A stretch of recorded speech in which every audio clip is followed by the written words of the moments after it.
By the late 1820s, Bungaree was old and ailing. Instead of attending the annual big feast at Parramatta in 1828, he was seen sitting quietly by a fire above Bennelong Point.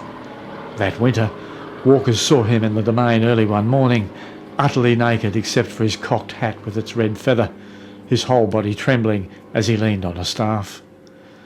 The Gazette declared firmly that Bungaree is identified with Sydney and demanded something be done to help him. He was placed in the hospital, but soon left. When Catholic priest Father Therry was charged with his care, his families and friends rescued him from the presbytery and took him back to Elizabeth Bay. Clearly they still occupied their ground there, even while the Macquaries were busy refashioning the landscape. Bungaree died on Garden Island on the 24th of November 1830, surrounded by his people. He was buried beside his first wife at Rose Bay, somewhere in the sand dunes below the Royal Sydney Golf Club, which you can see in the background of this shot. A few years ago, the club extended an underground car park a couple of times. In the first extension, they found the remains of an Aboriginal woman with a pair of scissors and a musket ball. In the second extension, they did the archaeology first. A very large area was dug with no results. There were some excellent ground-penetrating radar sections, but no targets. In the last few days of the dig, a few more human bones turned up, all of which were male. All the remains were reinterred in the garden at the clubhouse. So, Councillor of Woollahra Council, Councillor Greg Levingston, it was very good of you to walk with us. Well, Phil, I wouldn't have missed it for quids. I hope every person in Sydney gets in behind this, not just our municipality. I welcome all of you, and I say well done to all of you for not only doing this particular walk, but setting it all up. We're starting to see it socially and environmentally, and I do thank you. Governor Macquarie arrived in Sydney on the last day of 1809, intent upon calming a colony rocked by mutiny and the deposition of his predecessor, William Bligh. Bligh had tried to bring the New South Wales Corps, and especially John MacArthur, to heel and to stop their trading in rum. He also rescinded land grants made to officers within the town limits. For this, and for his belligerent demeanour, he was easily painted a despot. By contrast, Macquarie envisaged a civil society built upon the potential of reformed convicts. He sought to bring the rum trade under a better control by introducing a licensing system, but he also granted a monopoly on the import of rum to contractors building the Sydney Hospital. The direct result of what was in effect Australia's first public-private partnership was to increase the price of rum and the profits made from it. Coupled with governor-gifted land grants, there was now a fast path not only to previously unimaginable wealth, but a chance to acquire elegant country estates, the like of which were unattainable back at home, to Rum Corps officers at least. In 1813, Captain John Piper was appointed naval officer in Sydney. He collected customs duties, the excise on spirits, and harbour dues. This was very much to Piper's taste, for he was remunerated by a percentage on all the monies collected, so that his income from it rose to more than £4,000 a year. In 1816, Macquarie granted him 190 acres on Eliza Point, now Point Piper. Here he built Henrietta Villa at a cost of £10,000 and furnished it in the most luxurious style. It was completed in 1822 and became the scene of many sumptuous entertainments. Piper relished his harbour life and designed for himself a braided uniform with epaulettes. He brought an element of theatre to the position, proceeding up and down the waterway in a 13-metre gig propelled by 10 oars, or a 10-metre boat fitted with an awning, as the weather demanded. His crew were practised musicians and played military and naval tunes while out in the water. When the house was finally finished, Piper continued the pantomime at home. Guests, both emancipists and free immigrants, were collected for parties by carriage or boat. They danced and chatted in the beautifully domed saloon, the banqueting hall or the gardens. But in a society that still made firm distinctions based upon birth and convict association, Piper's general amiability did not please everyone. The Deputy Assistant Commissary General, George Thomas Boys, referred to the locals as filth and refused to attend functions at the Fairy Palace, as he called the villa. There was no honour in dining with Piper, he wrote to his wife, for he invites everybody who comes here indiscriminately. Macquarie made Piper a magistrate in 1819, and by 1825 he was chairman of directors of the Bank of New South Wales. He also sat on the local committee of the Australian Agricultural Company, was president of the Scots Church Committee, and took part in many social and sporting activities. He owned much property, acquired both by grant and purchase. Besides Point Piper, there were 475 acres at Vaucluse, 1,130 at Wallara and Rose Bay, and a great deal more besides.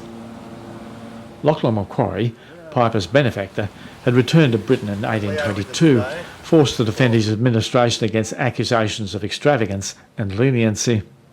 The threat of transportation in New South Wales, it seemed to some, was no longer a deterrent for felons.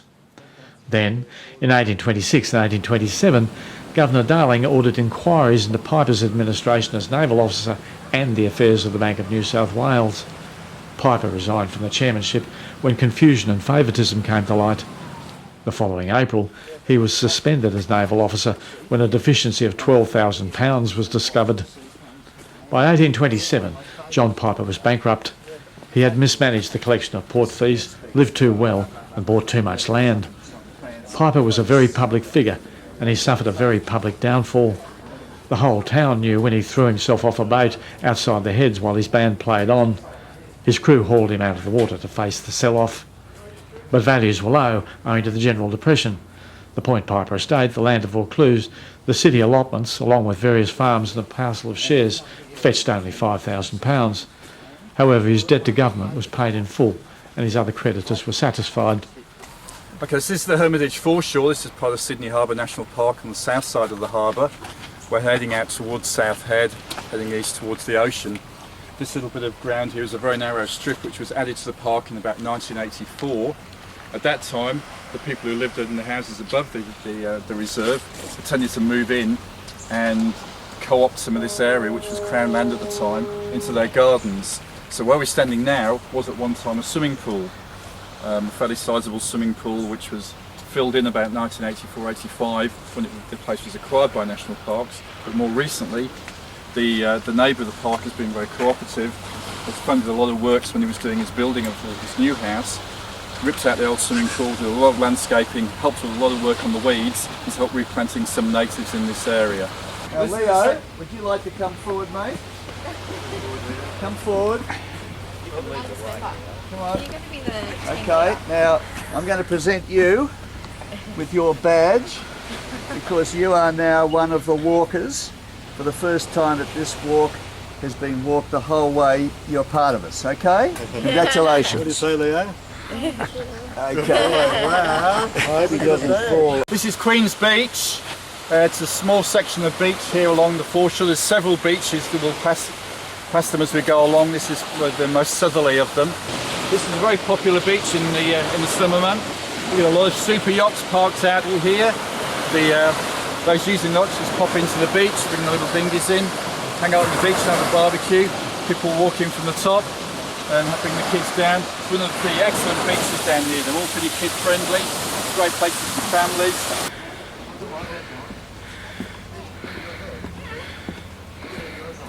This is Hermit Beach. It's a small bend in the walk. Fairly sheltered little beach. Once again, very popular with families. Very gently sloping. Very popular for rave parties in the summer. You can get several hundred people down here having a very big time.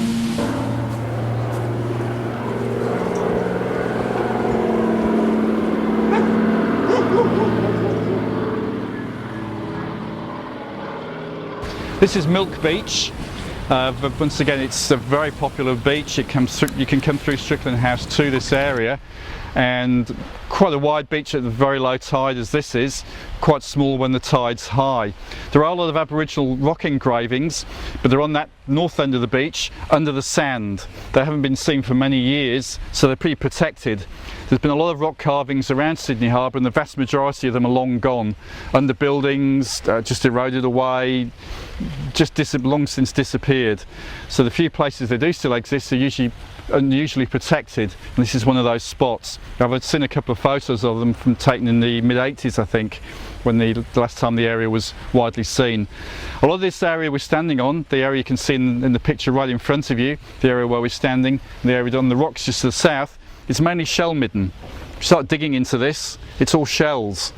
So there's people sitting around here for a pretty long period of time. Just on the rock face over there, you see the rocks, the green area just above, that's all shell midden. digging that, it's just crunching as you go through it, so we don't dig into it, so we possibly avoid it. So people are sitting here for a long time, just wandering out into these areas, picking off the oysters, the various shellfish you can see on the rocks, and just munching into them. Plenty of food. At this point, this is the end of the Hermitage foreshore. The very narrow strip of the walkway opens out into Nielsen Park proper. So from here, the park's very much wider and very much less disturbed. The upgrade work on the walking track has just reached this point, but will be continuing. But we're now heading into vegetation of woodland and heath that's very similar to what would have been here a couple of hundred years ago. Loads of native plants, not many weeds, mainly to do the 15 years of work that the volunteer group has put in here. So this is a very different look and a very different feel to the walk from this point onwards. We do get penguins around here, get them swimming up and down. They come over from Manly on the way up and down the harbour. See them occasionally. We usually hear them first. During the day, or? Yeah. So Nielsen Park's just a small remnant bit of vegetation, but despite that it has a lot of important values. It has some of the only remnant heath and woodland left around the harbour on the south side of the harbour. And it also has two very rare plants. One of them, Acacia terminalis, the sunshine wattle, grows only in this site and a couple of places on the north side of the harbour. Another one, Allocasuarina portuensis, a she oak, grows only here. It's only ever been found here, and at this spot 10 individuals were found in the mid-1980s. Since then, we've done a lot of planting after we've weeded the area, a lot of parts of the park. We've planted a lot more individuals around the place. We've increased the population to about 100 and pretty much saved the species. All those original plants are long since dead, so that species now relies on us managing it, replanting around the place and keeping it going. This is a male, and this has male flowers at the moment. These brown bits on the end of these branches.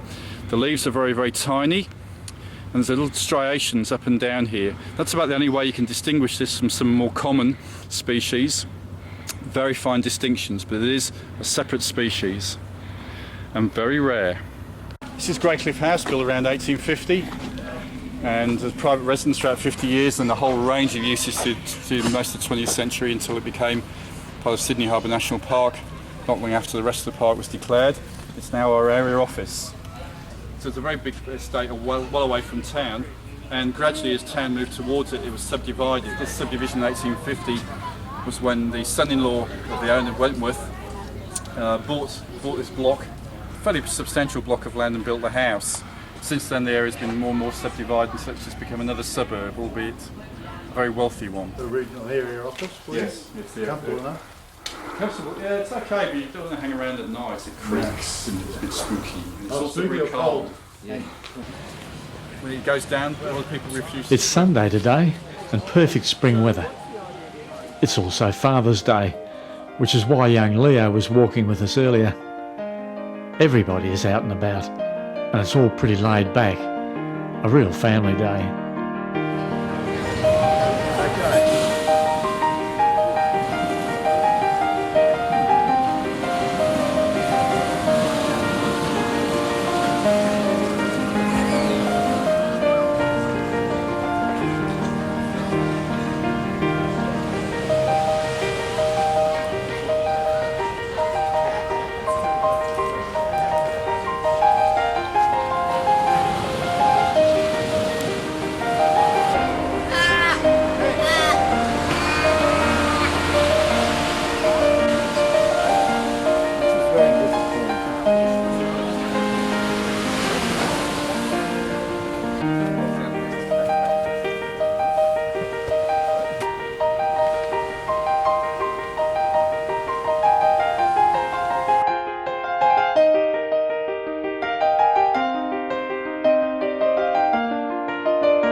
William Charles Wentworth was one of the leading figures of early colonial New South Wales. He took part in the first great feat of inland exploration, the 1813 crossing of the Blue Mountains. In 1819, he published the first book written by an Australian, in which he advocated an elected assembly for New South Wales, trial by jury, and settlement of Australia by free emigrants rather than convicts. But because his parents had never married and his mother had been a convict, he couldn't become a member of Sydney's respectable class known as the exclusives. Embittered by this rejection, he placed himself at the head of the Emancipist Party, which sought equal rights and status for ex-convicts and their descendants. A wild but gifted orator and a vitriolic journalist, Wentworth became the colony's leading political figure of the 1820s and 30s, calling for representative government, the abolition of transportation, freedom of the press and trial by jury. He became a bitter enemy of Governor Ralph Darling and the exclusives. Wentworth righteously condemned the summary dismissal of his friend John Piper and attacked Governor Darling for ignoring natural justice. He then participated in the dismembering of Piper's financial carcass, buying 120 hectares of Piper's land with a tumble-down cottage on it called Vaucluse at the very good price of £1,500. He was now well away from the well-born snobs who sneered at his relationship with Sarah Cox, the daughter of a former convict. Vaucluse was rebuilt over the next decade, not as a stately mansion, but as a picturesque Gothic villa in a rugged cove setting. By 1840, however, the political climate in New South Wales had changed. With the abolition of transportation and the establishment of an elected legislative council, the dominant issue became the campaign to break the grip of the squatter class over the colony's lands. And on this issue, Wentworth sided with his fellow landowners against the Democratic Party, who wanted to break up the squatters' runs. In 1853, Wentworth chaired the committee to draft a new constitution for New South Wales, which was to receive self-government from Britain. He suggested the establishment of a colonial peerage drawn from the landowning class, but was ridiculed by the Democrats for what they called a bunyip aristocracy. Once responsible government was established in 1856, Wentworth retired from the council and settled in England. He died there in 1872, but at his request, his body was returned to Sydney for burial here at his beloved Vaucluse. By then, New South Wales was headed towards federation and the birth of an independent country, a lot of which had to do with Wentworth and his work over the past 3 or 4 decades.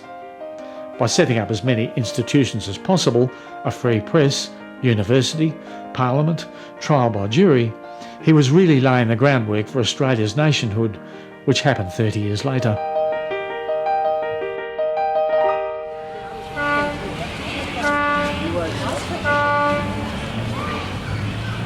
During World War II, entry to Sydney Harbour was restricted by an anti-submarine boom net.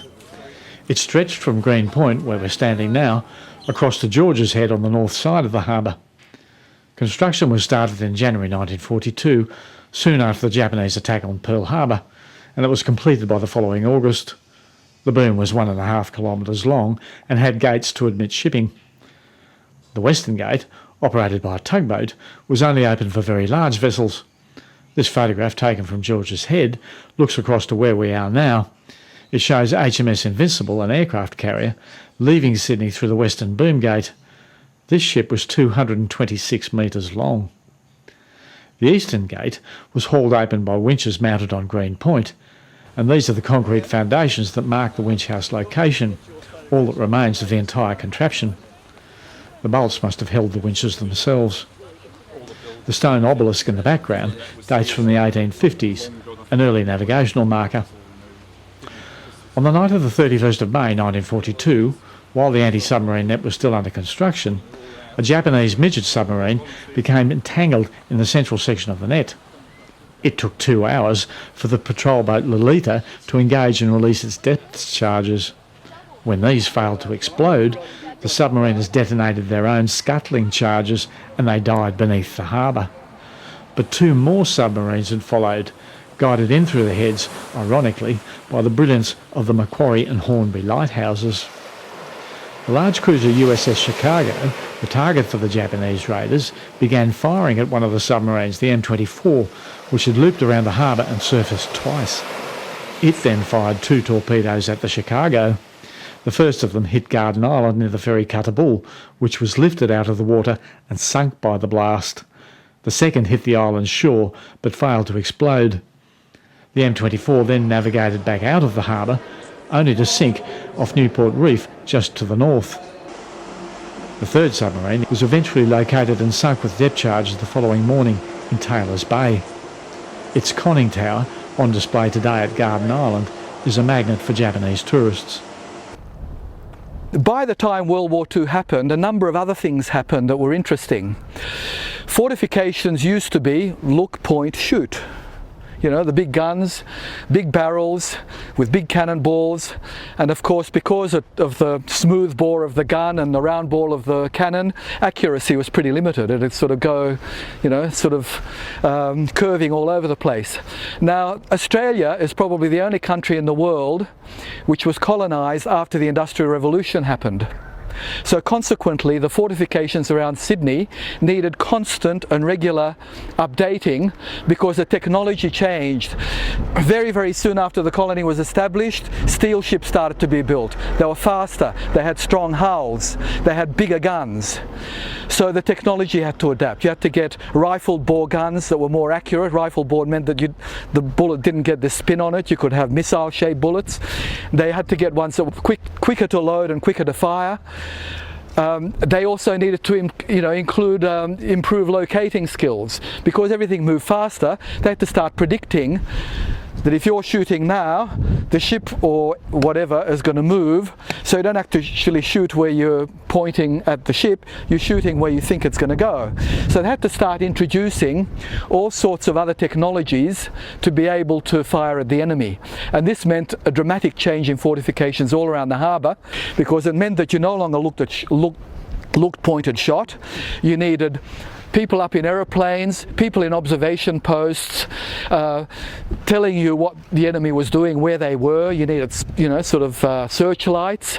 Then you needed the signals to be sent to all sorts of mathematicians who worked on weird and wonderful tables with geometric appliances to tell you how quickly and where the ships were moving. You needed to radio then that information to the gunners. They then needed to shoot where these people estimated the ship or whatever aeroplane would go. They would then tell you where your shot actually landed as opposed to where you thought it would, and then radio to you the necessary adjustments you needed to make. So what happened was that through the late 19th century and the 20th century, fortifications became a system. They weren't just a fort. They weren't just a single gun emplacement operating on its own. They were all connected by communications and by information that told them exactly how to work.